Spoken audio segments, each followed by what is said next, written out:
Le Conseil économique et social engage officiellement sa 8e mandature. Quelques instants après leur installation par le président de la République, les nouveaux conseils sont réunis en assemblée plénière pour procéder à l'élection des membres du bureau. Une étape qui marque le lancement effectif des activités de la nouvelle équipe dirigeante. Au terme des opérations, la composition du bureau du Conseil économique et social se présente comme suit. Président, M. Abdoulaye Bio-Tchane. Premier vice-président, M. Conrad Baguidi. Deuxième vice-président, M. Pascal Essou. L'élection du nouveau bureau ouvre un nouveau cycle dans le fonctionnement de l'institution.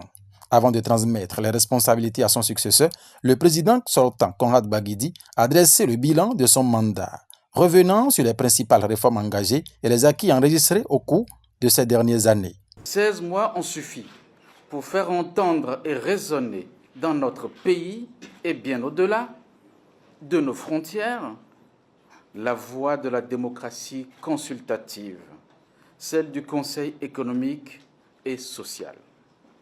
16 mois pour rappeler que rien de durable ne se construit sans écouter ceux qui produisent, ceux qui travaillent, ceux qui entreprennent, ceux qui espèrent. Élu à la présidence du Conseil économique et social, Abdoulaye Bio-Tchane affiche déjà ses ambitions pour cette 8e mandature. Il entend renforcer le rôle stratégique de l'institution dans le dialogue entre les pouvoirs publics et les forces vives de la nation.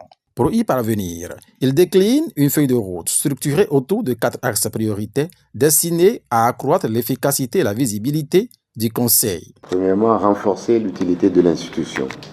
Deuxièmement, consolider sa proximité avec les citoyens. Troisièmement, dynamiser le dialogue interinstitutionnel. Et enfin, amplifier notre rayonnement à l'international. 2 enjeux déterminants s'imposent donc à nous. Premièrement, accomplir avec conscience et efficacité notre mission constitutionnelle pour accroître l'utilité, le dynamisme et le rayonnement de notre institution. Deuxièmement, conduire une gestion collégiale et concertée de notre instance. Avec cette nouvelle gouvernance, le Conseil économique et social amorce une nouvelle dynamique. La 8e mandature se donne pour mission de consolider sa place de cadre permanent de concertation, de dialogue et de proposition au service de la gouvernance, du développement national et des aspirations des citoyens.